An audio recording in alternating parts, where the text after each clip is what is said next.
Salut à tous les amis et bienvenue dans cette nouvelle vidéo du site Esprit Investisseur. J'espère que vous allez bien. Le sujet du jour, c'est faut-il acheter des biens loués aux enchères ou via les mandataires? Comme vous savez, on fait les deux. Est-ce que c'est une bonne affaire? Est-ce que c'est intéressant d'acheter des biens loués ou au contraire, est-ce qu'il faut fuir les biens qui sont déjà loués? Alors avant de commencer la vidéo, si tu souhaites en savoir plus sur les enchères et les ventes par mandataire, il y a un lien dans la description de cette vidéo pour recevoir une conférence sur le sujet où je dévoile pas mal de choses. Donc n'hésite pas également à t'abonner et à poser tes questions dans les commentaires. Du coup, on va commencer tout de suite la vidéo au sujet des biens immobiliers. On va commencer tout de suite dans le vif du sujet. Est-ce que c'est intéressant d'acheter des biens qui sont déjà loués? Je le dis tout de suite, la réponse est oui, c'est intéressant. Maintenant, je vais vous le développer et surtout les choses auxquelles il faut faire attention. Alors, première chose, il y a beaucoup de biens qui sont loués à des sociétés type Apart City, les Estudines, etc. qui sont proposées aux enchères. Il y a des départements où on en voit beaucoup. Alors, sur ces biens-là, moi je déconseille totalement de participer. C'est des biens que vous ne pourrez pas récupérer en possession. Voilà, il y a des contrats qui lient cet appartement à cette société pour une durée quasiment indéfinie. Okay, il y a des conditions drastiques pour en fait vous empêcher de pouvoir récupérer le bien. Ou à condition de payer de grosses sommes. Okay, je crois que c'était 9 années de loyer, un truc comme ça que j'avais déjà vu sur un contrat de logement étudiant. Okay, donc c'était les Estudines en l'occurrence qui géraient le bien, mais chaque appartement avait un propriétaire particulier. Donc du coup le propriétaire était saisi. Et en fait, j'avais eu accès au contrat et quand je lisais les conditions du contrat, c'était voilà, sachez que c'était impossible de récupérer le bien et de le louer par nos moyens, par nos propres moyens. Ces biens-là sont loués à des prix très inférieurs.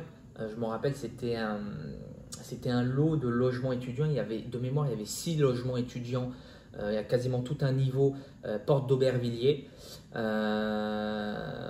Le même bien sur le marché classique, ça se loue entre 600 et 650 euros. Là, ils étaient loués, je crois, 350 ou 400 euros aux Estudines. Et en plus de ça, j'ai appris avec l'expérience que ces sociétés-là étaient payées très en retard, voire parfois ne payaient pas. Et ce qui faisait que parfois des propriétaires se retrouvaient saisis parce que ces entreprises qui ont pourtant pignon sur rue, qui ont l'air d'être des sociétés, il arrive certaines fois qu'ils ne payent pas les propriétaires, qu'ils ne payent pas eux-mêmes leur loyer, pourtant eux le louent à des étudiants, etc. Ce qui met dans la merde voilà, certains propriétaires. Donc ce genre d'appartement-là, moi je déconseille totalement. Surtout que voilà, il n'y a pas de rentabilité, il n'y a pas réellement de rentabilité. Donc voilà. Sur les biens loués classiques, ok, donc première chose qu'il faut voir, qu'il faut essayer de vérifier, c'est est-ce qu'on a le bail, ok. Le bail doit être joint au PV descriptif de l'huissier. Le PV descriptif de l'huissier, on l'a, on peut le consulter. Si le bail a été fourni à l'huissier au moment de la rédaction du PV descriptif, il le joint à son procès verbal, ok. Donc on a accès au bail. Donc déjà, c'est un premier élément qui nous conforte dans l'idée que c'est vraiment loué. Maintenant, est-ce que ça veut dire que le locataire paye ou paye pas son loyer? Ça, on ne sait pas. Parce que le locataire, lui, n'a rien à voir avec la vente. C'est le propriétaire qui est saisi, le bien est loué. Il se peut qu'il n'y ait aucun problème avec le locataire. Il se peut parfois que le propriétaire a des problèmes d'argent sur d'autres business, sur des commerces, etc. Du coup, on lui saisit son appartement pour régler d'autres dettes et que le bien en question n'y est pour rien dans la saisie et dans la mise aux enchères de ce bien-là. Okay, donc, il faut essayer de vérifier le bail. Maintenant, une information qu'on n'aura jamais, vous savez, que ce soit des bails ou des quittances, c'est pas vraiment, ça ne va pas prouver à 100% que le locataire paye ses loyers chaque mois. Même une quittance. C'est des documents, voilà, c'est des feuilles A4 que n'importe qui peut faire. Le meilleur moyen, le moyen le plus sûr pour être conforté dans l'idée que le locataire paye bien ses loyers, ce serait que le propriétaire nous montre ses extraits de compte avec chaque mois le virement du loyer qui est effectué.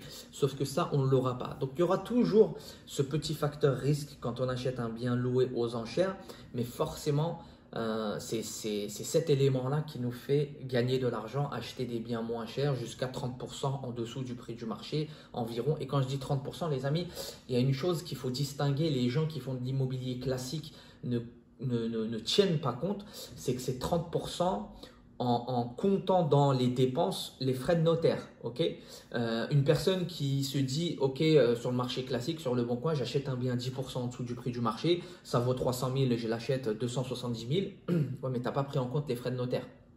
Okay, quand tu prends en compte les frais de notaire, dans le cadre d'une revente, tu es quasiment au prix du marché. Okay, tu vas le revendre certes 300 000 euros, mais entre les 270 que tu auras payé plus les environ voilà, 7-8%, donc peut-être 20-25 000 euros de frais de notaire, mais en fait, tu n'as pas gagné. Là, quand on dit 30% aux enchères, en tout cas moi, quand je donne des pourcentages, c'est toujours tout frais inclus. Et ça, c'est quelque chose de très important, okay, qu'il ne faut pas négliger. Les frais de notaire, les gens qui font de l'achat-revente sur le marché classique, parfois dans leurs vidéos ou dans leurs explications ou dans leurs calculs même, ce qui est le plus dangereux, ils oublient de prendre en compte ces frais de notaire. Oui, le prix du marché, mais tu as aussi des frais de notaire que tu payes. Donc, il faut faire attention à ça. Yes, pourquoi c'est intéressant aussi d'acheter des biens qui sont déjà loués, c'est qu'on a moins de concurrence. C'est ça qui fait aussi qu'on a de meilleures plus-values, voilà, une décote importante. Pourquoi on a moins de concurrence? Forcément, il y a 3 types d'acheteurs dans les ventes aux enchères judiciaires. Il y a la personne qui recherche sa résidence principale, la personne qui recherche à faire un investissement locatif et la personne qui recherche à faire un achat-revente. Okay, dans l'achat-revente, dans la catégorie des achats-revente, il y a les marchands de biens qui sont professionnels, qui font vraiment de l'achat-revente, et il y a les opportunistes comme moi, comme vous. Alors même si je suis marchand de biens, je suis aussi opportuniste. Voilà, il y a une petite affaire à faire, même si je ne la fais pas avec ma société de marchand de biens, je peux la faire voilà, en nom propre, etc. Voilà, on peut, il y en a parmi vous qui l'investissement, l'achat-revente n'est pas le cœur de métier, mais s'ils voient une affaire, bah, ils pourraient la faire. Donc voilà, ça c'est des opportunistes. Donc il y a ces trois types de personnes aux enchères. Et quand il s'agit d'un bien loué, déjà forcément, celui qui recherche sa résidence principale, il ne se positionne pas. Okay, donc ceux-là, ils sont exclus entre guillemets, voilà, ils s'excluent eux-mêmes de la vente, ça ne correspond pas à eux, ils doivent acheter pour habiter, donc on n'a pas les acheteurs pour la résidence principale et c'est eux qui font monter les prix, c'est ceux qui font réellement monter les prix, c'est les gens qui achètent pour habiter. Okay, les marchands de biens, alors au niveau de ceux qui font de l'achat-revente, les marchands de biens eux-mêmes, ils vont se positionner sur ces types de biens mais ne vont pas monter très haut. Parce que je vous rappelle qu'ils ont une obligation de revente dans les 5 ans et donc acheter un bien loué sans avoir la certitude que l'occupant va partir, etc. Ce qu'ils vont faire, c'est qu'ils vont quand même se positionner, mais ils ne vont pas monter très haut. Donc ce qui reste, c'est les investisseurs locatifs et les opportunistes. Donc là déjà, vous avez éliminé quasiment 50% de la concurrence. Voilà pourquoi acheter un bien loué aux enchères en tout cas est très intéressant parce que du coup on a moins de concurrence. Ouais, si c'est un bien qui est loué en bonne et due forme, c'est-à-dire qu'on a le bail, on a le locataire et le locataire, voilà, on voit bien qu'il paye, qui montre qu'il paye, etc., qui montre des quittances. Bon, bah, on ne peut pas faire plus, on ne va pas non plus lui demander de nous montrer ses relevés bancaires. Mais dans l'hypothèse où on voit que l'affaire est clean, il faut regarder le montant du loyer. Ça, c'est important. Le montant du loyer, est-ce qu'il est en cohérence avec le marché? Il se peut qu'il y ait des biens qui sont loués en dessous du prix du marché. Donc, voilà, du coup, le locataire il n'aura pas de raison de partir de ce loyer. Une chose étant, il faut savoir, les amis, il y a une procédure en France qui qui peut faire annuler un bail ou plutôt augmenter le loyer en passant devant le juge quand vous achetez un bien aux enchères, c'est une procédure de loyer manifestement sous-évalué. Ok. À titre personnel, j'ai jamais eu à le faire parce que j'ai pas beaucoup acheté de biens déjà loués, j'en ai déjà acheté, mais j'ai jamais eu ce cas où voilà, il y avait un bien qui était loué, je sais pas, à 200 euros alors que sur le marché ça vaut 1000 euros. Une de mes avocates il y avait une affaire où on avait discuté, elle me disait, bah écoute, là on rentre parfaitement dans le cadre, c'est un loyer manifestement sous-évalué, on peut faire une procédure pour faire réviser le loyer. Du coup, une chose aussi à savoir, si vous achetez un bien qui est loué, ok, qui est affiché comme loué, mais qu'aucun bail n'a été présenté, c'est possible, ça existe. Voilà, il y a un occupant qui dit qu'il est locataire, mais on n'a aucun bail, on n'a rien. Là, c'est un petit peu un coup de poker pour l'acheteur. Et encore une fois, hein, c'est sur ces coups-là qu'on gagne de l'argent. C'est qu'on n'est pas vraiment sûr qu'il soit locataire. Okay. Il se peut que ce soit un squatteur ou un occupant sans droit ni titre quelconque, ou que voilà, le propriétaire il ait mis quelqu'un de sa famille ou de ses amis à l'intérieur. Une fois le bien acheté, comme toujours, on essaye par la bonne manière, c'est-à-dire la négociation, trouver un accord pour qu'il libère le bien, etc. Si on ne trouve pas d'accord, là on lance une procédure d'expulsion pour occupant sans droit ni titre. Si, une fois cette procédure lancée, comme par miracle, il y a un bail qui apparaît, ok, le bail apparaît, finalement il l'avait et qu'il ne l'a pas montré, là c'est un peu compliqué parce que du coup il est dans son droit le type.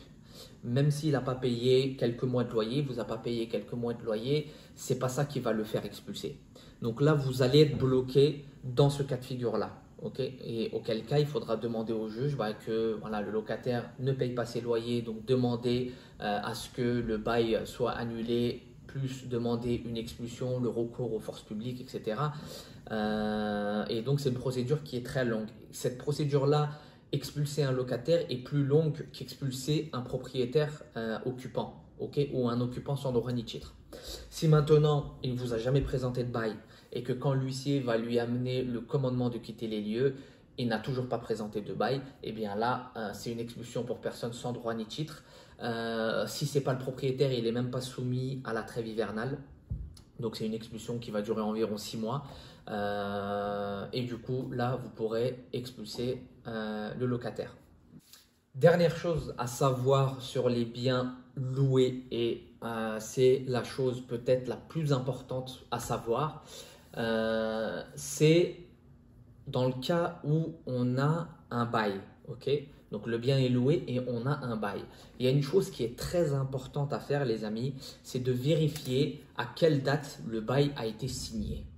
Pourquoi je vous dis ça? Parce qu'il arrive souvent que le propriétaire voilà, qui est saisi, on lui saisit son appartement, il veut faire chier tout le monde. En réalité, il ne joue pas du tout à son avantage. Ce n'est pas du tout quelque chose à son avantage, mais certains, ils rentrent dans une psychose à vouloir, dans ce cas-là, si on me saisit, je vais niquer tout le monde, entre guillemets. Qu'est-ce qu'il fait? C'est qu'il va signer un bail vraiment pas cher avec quelqu'un. Et donc, il va le louer soit à sa famille ou alors à une personne handicapée, etc. etc. Eh bien, sachez que juridiquement, si le bail a été signé après le début de la procédure, le bail devient caduc. Il n'est pas valable. C'est un bail nul. Okay. Et il faut savoir une chose, c'est qu'une procédure de saisie commence 2 à 3 ans avant la mise aux enchères de ce bien. Donc, c'est-à-dire que si le bien a été mis en location, comme par hasard, à un loyer très faible ou à des personnes avec enfants, à un handicapé, etc. Mais après la date de début de la procédure, et la date de début de la procédure, on l'a dans le cahier des charges, okay, et comme je vous dis, c'est souvent 2-3 ans avant la vente, le bail est caduc. Vous avez simplement une lettre recommandée à faire au locataire pour lui dire vous devez dégager, votre bail est caduc. Et pour le coup, ça nous est déjà arrivé, okay, que le bail ait été signé après la mise en saisie de l'appartement. Et ce qu'on a fait, c'est qu'on a envoyé, alors c'est l'avocat qui a envoyé la lettre au locataire pour lui dire de partir. On lui a laissé 3 mois gratuits, le temps de se retourner pour qu'elle trouve c'était un studio, une jeune fille dedans. Elle y était pour rien, elle. Le pire, c'est qu'elle, son bail, il était correct, c'est-à-dire le loyer était correct. Elle était au courant de rien. Elle avait signé 6 mois avant la mise aux enchères du bien, sauf que moi, je voulais récupérer le bien pour le revendre. Donc, voilà, on lui a envoyé une lettre recommandée en lui disant, écoutez, vous y êtes pour rien, ça on le sait, mais selon la loi, votre bail est caduc, donc vous devez quitter les lieux. Pour vous prouver notre bonne foi, on vous laisse 3 mois gratuits. Le temps de trouver, et c'était un loyer à 750 euros, 3 mois gratuits, le temps de trouver un autre logement. Et voilà, donc pour le coup, le bien a été libéré dans les 3 mois, dans les délais impartis, et ça s'est bien passé. Voilà les amis, c'est tout pour cette vidéo. J'espère qu'elle vous a plu, j'espère que vous avez appris des choses. En tout cas, n'hésitez pas à liker cette vidéo, vous abonner à cette chaîne YouTube. Il y a beaucoup de vidéos qui arrivent dans les mois, dans les jours et mois à venir. Donc activez la cloche si vous voulez être prévenu pour chaque apparition de vidéo. N'hésitez pas à cliquer sur le lien en dessous de cette description, dans la description en dessous de cette vidéo pour recevoir en vidéo une conférence sur les ventes aux enchères et ventes par mandataire judiciaire. Et moi, je vous dis à bientôt pour une prochaine vidéo. Salut à tous!